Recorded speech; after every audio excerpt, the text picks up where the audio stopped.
আমরা এখনো অনেকেই নতুন কারিকুলামে মূল্যায়নের বিষয়টি ক্লিয়ার না। তো আজকে আমি একটা এক্সাম্পলের মাধ্যমে নতুন কারিকুলামে মূল্যায়নের বিষয়টি ক্লিয়ার করার চেষ্টা করব। আশা করি সবাই সাথে থাকবেন।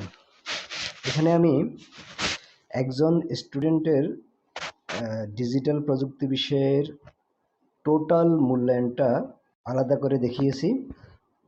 এখানে দেখা যাচ্ছে প্রথমে এই যে শিক্ষণকালীন মূল্যায়ন, যে এখানে এটা হচ্ছে প্রথমে শিক্ষণকালীন মূল্যায়নে লামিয়া নামে স্টুডেন্টের 6টা পিআই এর মূল্যায়ন করা হয়েছে।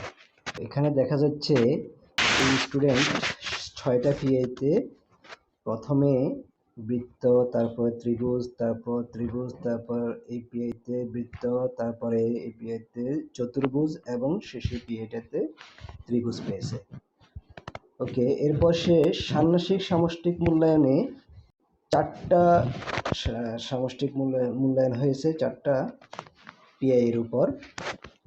প্রথম পিআইতে সে পেয়েছে 7.11 সে পেয়েছে ত্রিভুজ, 7.4.1 পেয়েছে চতুর্ভুজ, 7.6.1 পেয়েছে ত্রিভুজ, তারপর 7.7.1 পেয়েছে বৃত্ত। এখন এই দুইটার সমন্বয়ে একটা ট্রান্সক্রিপ্ট তৈরি হবে। এখানে আমাদের মূল্যায়ন নির্দেশনা মোতাবেক যদি একটি পিআই একাধিকবার থাকে সেক্ষেত্রে যে পিআই এ সে সর্বোচ্চ মান পাবে সেটাই কাউন্ট হবে। তো সেই অনুযায়ী আমার দেখা যাচ্ছে এখানে প্রথমে এই যে 7.1.1 এই পিআইটা আছে দুইবার। এই যে এখানে একবার আছে শিক্ষণকালীন মূল্যায়নে একবার আছে, এখানে আবার ষান্মাসিক সামষ্টিক মূল্যায়নেও একবার 7.1.1 এটা আছে। তো এই দুইটার ভিতরে সে সর্বোচ্চ পেয়েছে ষান্মাসিক সামষ্টিক মূল্যায়নে, সে ত্রিভুজ পেয়েছে। অতএব এখানে ট্রান্সক্রিপ্টে তার ত্রিভুজটাই কাউন্ট হবে, এই জন্য তাকে এখানে ট্রান্সক্রিপ্টে ত্রিভুজই দেওয়া হয়েছে। এরপর 7.2.1 এটা আছে একবারই, এটা শিক্ষণকালীন মূল্যায়নে ছিল বাট ষান্মাসিক সামষ্টিক মূল্যায়নে এই পিআইটা ছিল না। তো একবার হলে যেটা আছে সেটাই বসবে। এখন 7.2.1 এখানে সে ত্রিভুজ পাইছে, ত্রিভুজই বসবে। তারপর দেখা যাচ্ছে 7.3.2 এটা আছে একবারই, এটাও একবারে যেহেতু আছে সেহেতু ত্রিভুজটা এখানে বসে যাবে। তারপর আমরা দেখছি 7.4.1 এটা কিন্তু দুইটাতেই আছে, শিক্ষণকালীন এবং ষান্মাসিক সামষ্টিক মূল্যায়ন দুটোতেই আছে। সে শিক্ষণকালীনে পেয়েছে বৃত্ত এবং ষান্মাসিক সামষ্টিকে পেয়েছে চতুর্ভুজ। অতএব তার রেজাল্ট আসবে মার্কশিটে, এখন ট্রান্সক্রিপ্টে তার রেজাল্ট আসবে বৃত্ত, এখানে সর্বোচ্চ মান যেটা সেটাই আসবে। এরপর 7.6.1 এটা আছে দুইবার, এখানে ষান্মাসিক শিক্ষণকালীন মূল্যায়নে সে পেয়েছে চতুর্ভুজ এবং ষান্মাসিক সামষ্টিক মূল্যায়নে সে পেয়েছে ত্রিভুজ। অর্থাৎ যেহেতু ত্রিভুজটা বড় এখানে ত্রিভুজটাই আসবে ট্রান্সক্রিপ্টে। 7.6.1 এর এটাতে আমাদের দেওয়া হয়েছে ত্রিভুজ। এরপর 7.7.1 এটাও দুইবার আছে, এখানে সে শিক্ষণকালীনে ত্রিভুজ পেয়েছে এবং ষান্মাসিক সামষ্টিক মূল্যায়নে বৃত্ত পেয়েছে। যেহেতু এখানে ত্রিভুজটাই বড় অতএব ত্রিভুজই এখানে ট্রান্সক্রিপ্টে উঠবে। এবার ষান্মাসিক সামষ্টিক মূল্যায়নের পর আবার পুনরায় শিক্ষণকালীন মূল্যায়ন চলবে।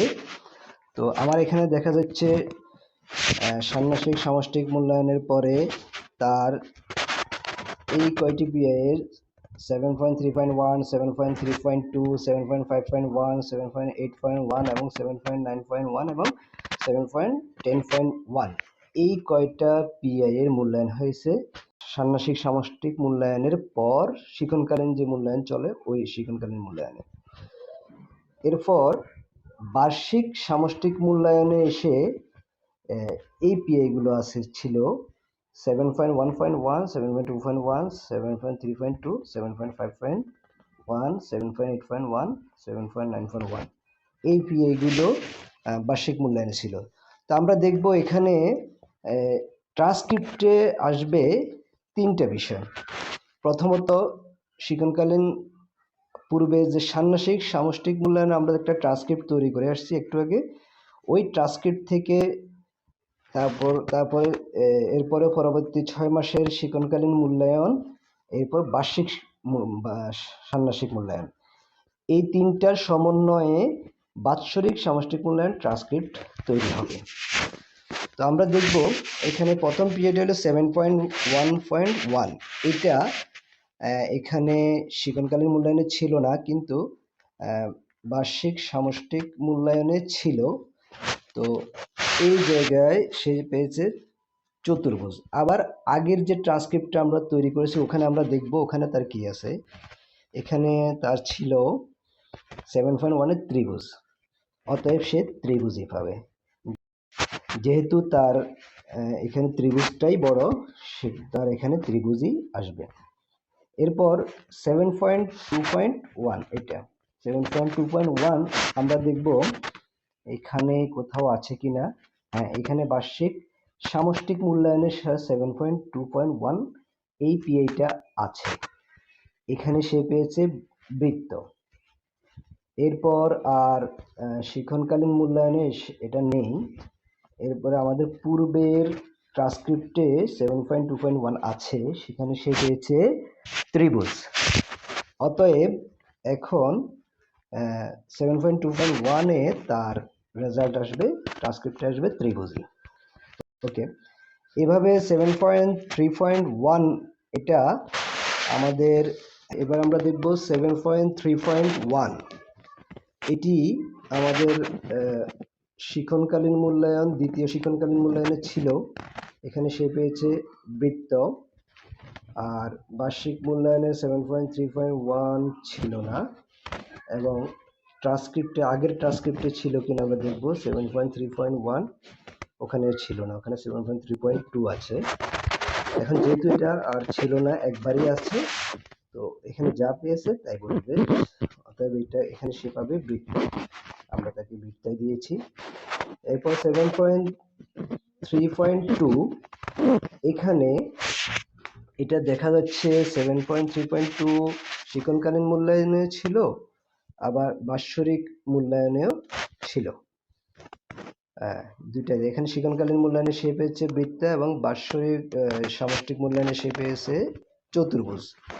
আর এটা দেখবো আমরা আমাদের ইয়েতে আছে কিনা, আগের ট্রান্সক্রিপ্টে 7.3.2 ওখানে সে পেয়েছে ত্রিভুজ। অতএব যেহেতু সে একটা ত্রিভুজ পেয়ে গেছে, অতএব বড়টাই এখানে আমরা তাকে এই যে ত্রিভুজ দিয়েছি।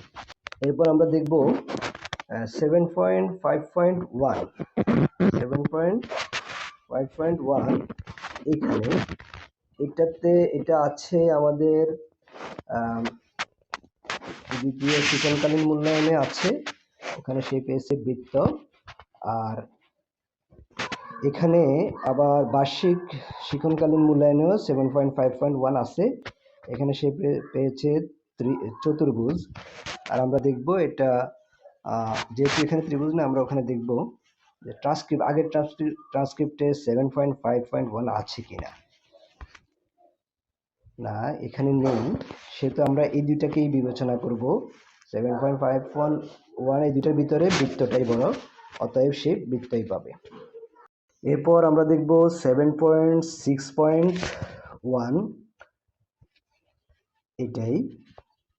এটা আমাদের দ্বিতীয় শিক্ষণকালীন মূল্যায়নে নেই, বার্ষিক শিক্ষণকালীন মূল্যায়নেও নেই। আমরা দেখব এটা পূর্বের ট্রান্সক্রিপ্টে ছিল কিনা।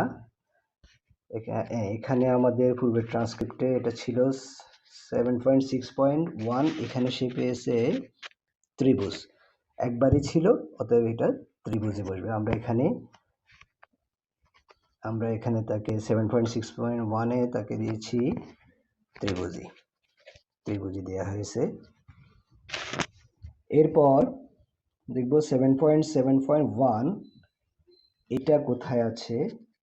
7.7.1 এটা আমাদের শিক্ষণকালীন মূল্যায়নে নেই, এরপর 7.7.1 এটা বাৎসরিক সামষ্টিক মূল্যায়নে নেই, ট্রান্সক্রিপ্টে থাকতে পারে, পূর্বের ট্রান্সক্রিপ্টে হ্যাঁ, এই যে এখানে পূর্বের ট্রান্সক্রিপ্টে 7.7.1 এখানে ত্রিভুজ পেয়েছে, অতএব বর্তমান বার্ষিক ট্রান্সক্রিপ্টে তার রেজাল্ট আসবে ত্রিভুজই। এখানে ত্রিভুজই দেয়া হয়েছে তাকে। এভাবে আমরা এই যে বাকি সবগুলা 7.8.1, 7.9.1, 7.10.1 এক এক করে সবগুলা পিআই আমরা যাচাই করব তিনটা জিনিস। একটা হচ্ছে দ্বিতীয় শিক্ষণকালীন মূল্যায়ন, বাৎসরিক সামষ্টিক মূল্যায়ন এবং প্রথম ষান্মাসিক সামষ্টিক মূল্যায়নের ট্রান্সক্রিপ্ট। এই তিনটাকে সমন্বয় করে বাকিগুলো বসবে। এবার আমাদের কাজ হলো এই যে বার্ষিক সামষ্টিক মূল্যায়ন ট্রান্সক্রিপ্ট যেটা তৈরি হয়েছে সেটা থেকে আমাদের রিপোর্ট কার্ড তৈরি করতে হবে। তো রিপোর্ট কার্ড তৈরি করার জন্য আমাদেরকে কয়েকটি বিষয় খেয়াল রাখতে হবে। প্রথমত, যে রিপোর্ট কার্ডে আমাদের ডিজিটাল প্রযুক্তি বিষয়ের 4টি ক্রাইটেরিয়ায় রিপোর্ট দেখাবে। এক্ষেত্রে অন্যান্য বিষয়ে ক্রাইটেরিয়া কম বেশি হতে পারে, তো ওটা আপনাদের মূল্যায়ন নির্দেশিকাতে দেয়া থাকবে। তো আমাদের ডিজিটাল প্রযুক্তি বিষয়ে এখানে 4টা ক্রাইটেরিয়ায় রিপোর্ট দেখানো হয়। 1 নম্বর হচ্ছে ডিজিটাল সাক্ষরতা, তারপর আছে আইসিটি দক্ষতা, তারপর ডিজিটাল সলিউশন উদ্ভাবন এবং আইসিটি নিরাপদ, নৈতিক ও দায়িত্বশীল ব্যবহার। এবং এর অধীনে কোন কোন পিআই আসবে সেটাও নির্দেশিকাতে দেয়া আছে। তো আমাদের ডিজিটাল প্রযুক্তিতে যে নির্দেশিকাটা দেওয়া আছে সেখানে ডিজিটাল সাক্ষরতার আওতায় পিআই পড়বে 7.11, 7.4.1। আইসিটি সক্ষমতার আওতায় পড়বে একটি 7.5.1। ডিজিটাল সলিউশন উদ্ভাবন এর আওতায় পিআই পড়বে 7.2.1, 7.3.1 এবং 7.3.2। এরপর আইসিটির নিরাপদ, নৈতিক ও দায়িত্বশীল ব্যবহার এর আওতায় যে পিআইগুলো পড়বে সেটা হচ্ছে 7.6.1, 7.7.1, 7.8.1, 7.9.1 এবং 7.10.1। এভাবে অন্যান্য বিষয়ে এটা ভিন্ন হতে পারে। এটা মূল্যায়ন নির্দেশিকায় যেভাবে দেয়া আছে আপনারা ওভাবেই কাউন্ট করবেন। আর এই রিপোর্ট কার্ড তৈরি করার জন্য আমাদেরকে একটা সূত্র অ্যাপ্লাই করতে হয়। সূত্রটা হলো ত্রিভুজ বিয়োগ চতুর্ভুজ ভাগ মোট পিআই ইন্টু 100। এই সূত্রে ফেলে আমাদেরকে রিপোর্ট কার্ড তৈরি করতে হয়। মনে করেন আমাদের ডিজিটাল সাক্ষরতা এই ক্রাইটেরিয়ায় 2টা পিআই আছে, তাহলে আমাদের এই ক্রাইটেরিয়ার হিসেবের ক্ষেত্রে আমাদের মোট পিআই হবে 2।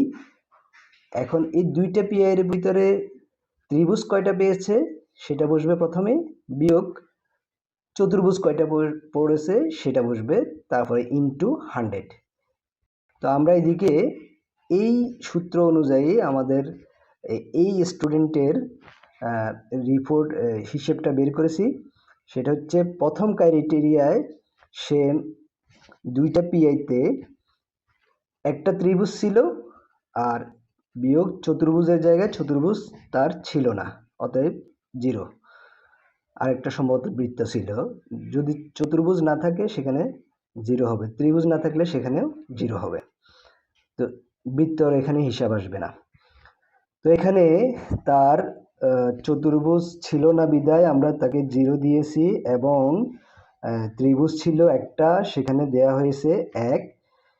আমাদের সূত্র মোতাবেক ভাগ হবে 2 দিয়ে, মানে 2টা পিআই এর হিসাব এইখানে, অতএব ভাগ হবে 2 দিয়ে এবং 100 দিয়ে গুণ হবে। এটা ক্যালকুলেটরে হিসেব করলে আসবে 50%। এরপর 2 নম্বর ক্রাইটেরিয়া আমাদের ছিল পিআই অনলি একটা, আইসিটি সক্ষমতাতে পিআই ছিল অনলি একটা। তো সেখানে একটাতে ত্রিভুজও নেই, বৃত্তও নেই, অর্থাৎ 0 - 0। এখানে পিআই সংখ্যা একটাই, এখানে ভাগ 1 হবে ইন্টু 100। তো এটা হিসেব করলে আসে 0%। এরপর আমাদের 3 নম্বর ক্রাইটেরিয়াতে ডিজিটাল সলিউশন উদ্ভাবন, এখানে 3টা পিআই এর হিসাব হবে। আমাদের দেখা যাচ্ছে যে 3টা পিআই আছে কি 7.2.1, 7.3.1 আর 7.3.2। তাহলে আমরা ট্রান্সক্রিপ্টে দেখব এই 3টে পিআই সে কি পেয়েছে। 7.2.1 এ পেয়েছে ত্রিভুজ, তারপরে 7.3.1 এ পেয়েছে 7.3.1 এ পেয়েছে বৃত্ত, এবং 7.3.2 তে পেয়েছে ত্রিভুজ। তাহলে এখানে 2টা সে ত্রিভুজ পেয়েছে, একটা বৃত্ত পেয়েছে। তো ত্রিভুজের জায়গায় আমরা 2 দিলাম, আর চতুর্ভুজ পাইনি, বৃত্ত আমাদের হিসেবে আসবে না। চতুর্ভুজ যেহেতু পাইনি সেখানে তার মান হবে 0। আর এখানে যেহেতু 3টা পিআই এখানে ভাগ হবে 3 দিয়ে, তারপর 100 দিয়ে গুণ। এরপর দেখা যাচ্ছে আমাদের এখানে টোটাল মান এসেছে 67%।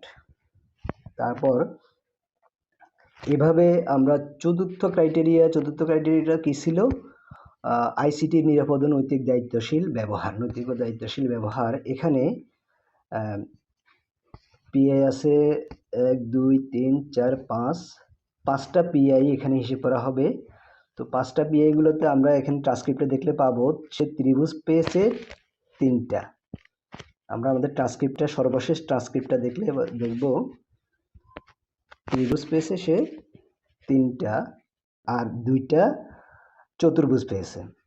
এখন 3 বিয়োগ 2 ভাগ 5 দিয়ে ভাগ হবে, কারণ এখানে এই ক্রাইটেরিয়াতে আমাদের 5টা পিআই এর হিসাব হবে, অতএব 5 দিয়ে ভাগ হবে এবং 100 দিয়ে গুণ। এটা করা হিসেব করে বের হয়েছে 20%। এখন আমাদের ট্রান্সক্রিপ্টে কিন্তু এভাবে দেখাবে না। ট্রান্সক্রিপ্টে কিভাবে দেখাবে আমরা সেটা দেখব। আমাদের ট্রান্সক্রিপ্টে এখানে একটা নির্দেশনা দেয়া আছে যে যদি 100% হয়, এখানে দেখাচ্ছে যদি 100% হয় তাহলে সে হবে অনন্য। অর্থাৎ এই যে অনন্য তাকে একটা ওই যে ব্লক করে দিতে হবে, তার 7টা ঘরই ব্লক করে দিতে হবে। তারপর যদি সে 50% হয় তাহলে সে হবে অর্জনমুখী। তারপর যদি তার এখানে হিসেবটা 25% হয়, আবার বলা আছে কি গ্রেটার দেন ইকুয়াল টু 25% হলে তখন হবে অগ্রগামী। তারপর গ্রেটার দেন ইকুয়াল টু 0% হলে তখন হবে সক্রিয়। তারপরে গ্রেটার দেন ইকুয়াল টু -25% তখন হবে অনুসন্ধানী। আর গ্রেটার দেন ইকুয়াল টু -50% হলে তার অবস্থান হবে বিকর্ষমান, এবং ইকুয়াল টু -100% হলে তখন তার অবস্থান হবে এলিমেন্টারি, প্রারম্ভিক। তো আমি আমার এই স্টুডেন্টের হিসাবটা এখানে করেছি। এখানে যেহেতু সে আইসিটি ডিজিটাল সাক্ষরতা, এখানে তার পার্সেন্ট ছিল 50%। তো 50%-এ দেখা যাচ্ছে এখানে আছে, এটা হচ্ছে 2 নম্বরটা অর্জনমুখীতে তাকে 6টা গড় ব্লক করে দেখাতে হবে। আমি এখানে তাকে ডিজিটাল সাক্ষরতাতে 6টা গড় ব্লক করে দিয়েছি। রিপোর্ট কার্ডে এভাবেই তার 6টা গড় ব্লক হয়ে আসবে, তার মানে সে অর্জনমুখী, সেটা বোঝাবে। এরপর আইসিটি সক্ষমতাতে তার পার্সেন্ট ছিল 0%। তো আমাদের এই নির্দেশনা মোতাবেক 0%-এ স্তর হচ্ছে সক্রিয়তে দেখা যাচ্ছে 4টা ঘর ব্লক থাকবে, 4টা ঘর ব্লক করতে হবে। আমি এখানে 4টা ঘরই ব্লক করে দিয়েছি। ওকে, এরপর আছে ডিজিটাল সলিউশন উদ্ভাবন। এখানে 3 নম্বরটাতে এখানে তার অর্জন ছিল হিসেবটা ছিল 67%। সেই হিসেবে এই ক্রাইটেরিয়ায় সে পড়ে গ্রেটার দেন ইকুয়াল টু 50%, এখানেই পড়ে সে গ্রেটার দেন ইকুয়াল টু 50%-এ পড়ে। সে অনুযায়ী তার গড় ব্লক হবে 6টা। তো আমি এখানে 6টা গড়ই ব্লক করে দিয়েছি। এরপর সর্বশেষ আইসিটির নিরাপদ নৈতিক ও দায়িত্বশীল ব্যবহার, এখানে সে পেয়েছে 20%। তো 20% আমরা দেখি এটা কোথায় পড়বে। 20% হলো এই যে গ্রেটার দ্যান ইকুয়াল টু 0%-এর মধ্যে পড়বে সে। তাহলে সেটা হচ্ছে সক্রিয় অ্যাক্টিভেটিং। এখানে তার 4টা ঘর ব্লক থাকবে। হ্যাঁ, এখানে আমি তার 4টা ঘর ব্লক করে দিয়েছি। এভাবেই রিপোর্ট কার্ডে দেখানো হবে। তো মোটামুটি মূল্যায়নটা হচ্ছে শিক্ষণকালীন এবং বার্ষিক মূল্যায়নটা, টোটাল প্রক্রিয়া হচ্ছে এটা গেল একজন স্টুডেন্টের পিআই অর্থাৎ পারফরমেন্স ইন্ডিকেটর, পারদর্শিতার সূচক। এর আবার তার আচরণিক সূচকটা আলাদাভাবে হিসাব হবে ইয়ারলি। আচরণিক সূচক নির্ণয়ের প্রক্রিয়াটা একটু ভিন্ন। তো আমরা এখন দেখব কীভাবে একজন স্টুডেন্টের আচরণিক সূচকটা কীভাবে নির্ণয় করা হয়েছে।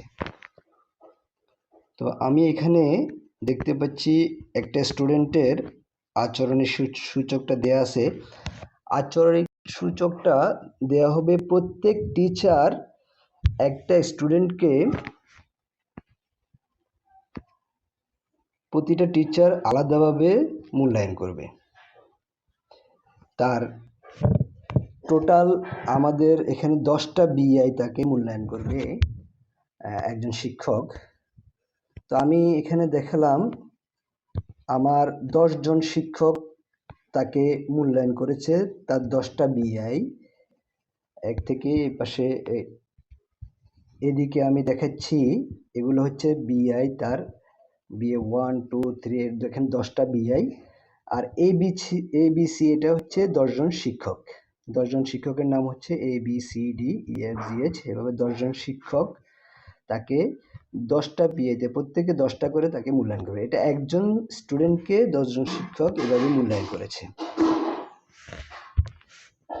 তো এই ক্ষেত্রে আমরা পারদর্শিতার সূচকে একটা পিআইতে যেটা সর্বোচ্চ থাকতো সেটাই আমরা নিতাম, কিন্তু বিআই এর ক্ষেত্রে একটা বিআইতে 10 জন টিচারের এর মধ্যে যেটা সবচেয়ে বেশি সংখ্যায় পাবে, অর্থাৎ যদি 10 জনের ভিতরে 5 জনেই ত্রিভুজ দিয়ে দিল, তাহলে আর 2 জন চতুর্ভুজ দিল আর 3 জন বৃত্ত দিল, সেক্ষেত্রে 5 জনেরটাই কাউন্ট হবে। সে 5টা ত্রিভুজ পেয়েছে, অতএব তার এখানে বিআই 1 হবে কি ত্রিভুজই। আমরা এখানে দেখতে পাচ্ছি প্রথম বিআইতে 10 জন টিচারের ভিতরে চতুর্ভুজটাই বেশি ছিল। 1 2 3 4 5 6টা চতুর্ভুজ ছিল, অতএব তাকে তার মোট বিআই হবে এখানে চতুর্ভুজই কাউন্ট হবে। এরপরে বিআই 2-তে সে সবচেয়ে বেশি পেয়েছে, বেশি টিচারের কাছে থেকে পেয়েছে বৃত্ত, অতএব এখানে তার বৃত্তই কাউন্ট হবে। এভাবে আমরা দেখতে পাচ্ছি বিআই 3-তে টিচারদের সর্বোচ্চ দেওয়া হয়েছে ত্রিভুজ, বেশি সংখ্যক পেয়েছে, অতএব এখানে ত্রিভুজই কাউন্ট হবে। কিন্তু আচরণে আমরা পারদর্শিতার সূচকে ওরকম ছিল না যে ত্রিভুজ একটা থাকলেই ত্রিভুজটা কাউন্ট হতো। এখানে এমন না, এখানে ত্রিভুজ সে সর্বোচ্চ যেটা পাবে সেটাই কাউন্ট, সর্বোচ্চ সংখ্যক বার যেটা পাবে সেটাই কাউন্ট হবে এখানে টোটালে। তো আমরা এখানে দেখতে পাচ্ছি বিআই 3-তে সে ত্রিভুজ পাইছে, কারণ তার ত্রিভুজ এখানে বেশিরভাগ টিচার তাকে ত্রিভুজ দিয়েছে। আর BI4-এ সে বৃত্ত পেয়েছে কারণ এখানে বেশিরভাগ টিচার তাকে বৃত্ত দিয়েছে। এখানে 1 2 3 4 5 জন টিচার তাকে বৃত্ত দিয়েছে, এই জন্য তার বৃত্তটাই কাউন্ট হবে। এখানে দেখা যাচ্ছে তার বৃত্তটাই বেশি পেয়েছে টিচারদের কাছ থেকে। তারপরে 5 নম্বরে পেয়েছে সে চতুর্ভুজ বেশি পেয়েছে। এভাবে মোট 10টাই এভাবেই কাউন্ট করা হবে। এরপরে এটাকে এভাবে 10 জন টিচারকে সমন্বয় করে হিসেব করার পর, টোটাল বের করার পর আচরণিক সূচককেও আবার 3টা ক্রাইটেরিয়াতে এটার রিপোর্ট কার্ডে প্রদর্শন করা হয়। প্রথমটা হচ্ছে অংশগ্রহণ আচরণিক, তারপর 2 নম্বরটা হচ্ছে নিষ্ঠা ও সততা আচরণিক, এবং 3 নম্বরটা হচ্ছে পারস্পরিক শ্রদ্ধা আচরণিক। তো এখানে অংশগ্রহণ আচরণিকের ভিতরে BI পড়বে 4টা, BI কাউন্ট হবে 4টা, BI1, BI2, BI9 এবং BI10। তো এই 4টাতে আমরা আগের মতোই ওই সূত্রটা দিয়েই হবে। 4টা BI এর ভিতরে সে ত্রিভুজ পেয়েছে কয়টা, এটা টোটালটা আলাদা করে না। এখানে যে মোট দেয়া আছে এই মোটগুলা শুধু আমরা এখন কাউন্ট করব রিপোর্ট কার্ড করার সময়। উপরের কাজ আমাদের শেষ। আমরা এখন রিপোর্ট কার্ড করার সময় মোট এগুলোতে দেখব 4টার ভিতরে সে ত্রিভুজ পেয়েছে মাত্র একটা। তারপর এই 4টার ভিতরে চতুর্ভুজ পেয়েছে তাও একটা। তাহলে চতুর্ভুজ পেয়েছে সে সেখানে 2টা।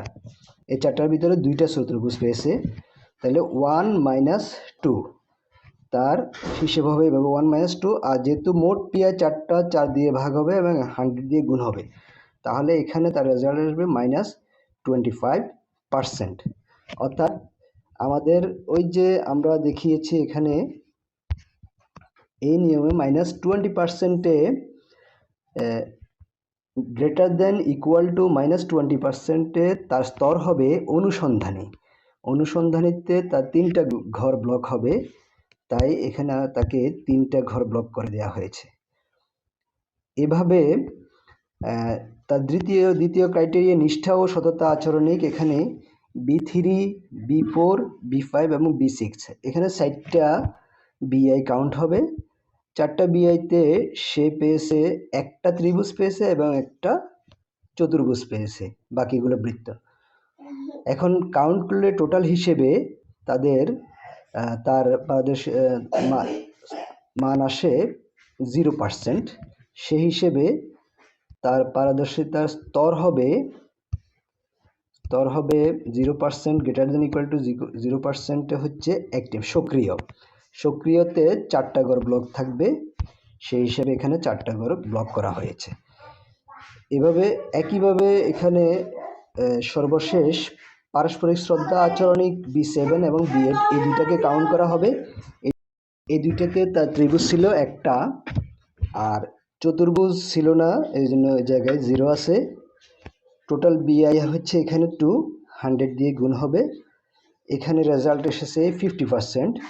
তাহলে 50%-এ আমরা এখানে দেখতে পাচ্ছি 50%-এ তার স্তর হচ্ছে অর্জনমুখী। সেই হিসেবে তার ব্লক হবে 6টা ঘর। এখানে 6টা ঘর ব্লক করে দেওয়া হয়েছে। তো এভাবেই আমরা BI-টা নির্ণয় করব। প্রকৃতপক্ষে এই কাজগুলো নৈপুণ্য অ্যাপসই করে ফেলে। তবে আমরা যেহেতু শিক্ষক, আমাদেরকে অবশ্যই এই বিষয়টা বুঝতে হবে এটা কিভাবে এই রিপোর্ট কার্ডটা তৈরি হলো। যদি কোনো স্টুডেন্ট আমাদের কাছে জানতে চায় বা স্টুডেন্টের কোনো অভিভাবক আমাদের কাছে জানতে চায় যে এইটা কিভাবে হলো, সেক্ষেত্রে আমাকে অবশ্যই তাকে বুঝিয়ে দিতে হবে, যে আমাকে আগে বুঝতে হবে। যদি এটা অ্যাপ্লিকেশন করে ফেলবে কাজটা, তবে আমাদেরকে এটা জেনে রাখতে হবে। এই জন্য তো যাই হোক, আজ এ পর্যন্ত। সবাই ভালো থাকবেন। আসসালামু আলাইকুম।